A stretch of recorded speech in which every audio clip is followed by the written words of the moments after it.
This is the dream, right?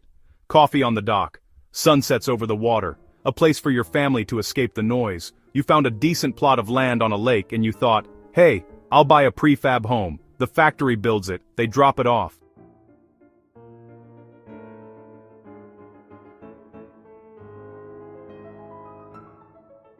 It sounds simple, but here's the reality check.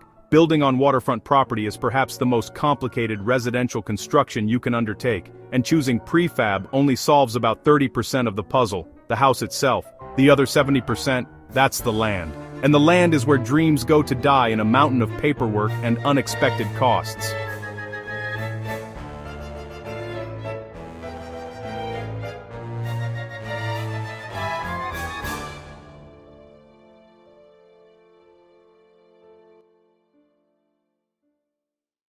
Welcome to the series. I'm Mitchell Cass, and this is Gordon Lakes. Over the next few months, we are going to take this raw piece of lakefront land and put a high-end, prefabricated home on it.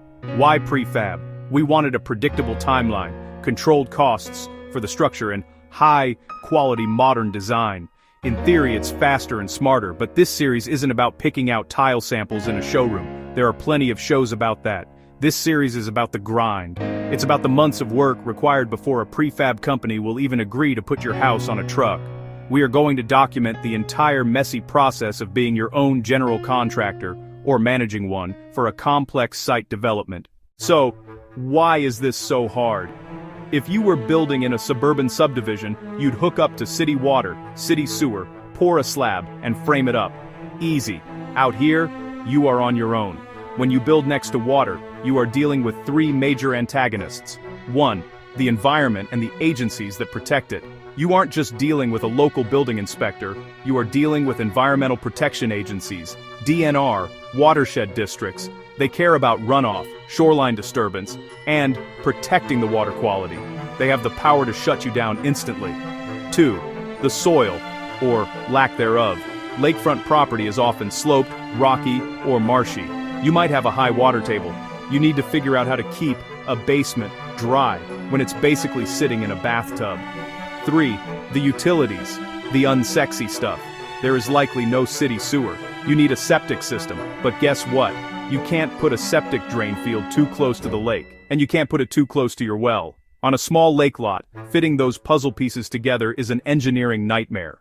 I don't want to scare you off, but I want you to be prepared. If you are thinking of buying lakeland, or if you already have some, this series is your feasibility study.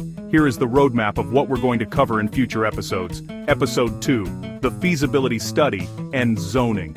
Before you buy the land, can you actually build what you want? We'll talk about setbacks, impervious surface coverage ratios, and variances. Episode 3, the water and waste puzzle. We are diving deep into perk tests for septic systems and drilling wells. This is the most expensive invisible part of the build. Episode 4, site prep and demolition, if applicable, tearing down an old cabin without ruining the environment. Clearing trees, grading the driveway, and managing erosion so the county doesn't fine you. Episode 5, the prefab coordination. The foundation needs to be perfect within an inch. How do you coordinate a local concrete guy with a factory 3 states away? Building this house is going to test our patience and our wallet. We're going to hit snags, we might even fail at some points, but we're going to show you everything so you don't make the same mistakes. If you have a dream of a lake house, subscribe and hit the bell. In the next episode we are tackling the paperwork mountain, zoning and feasibility. Let's get to work.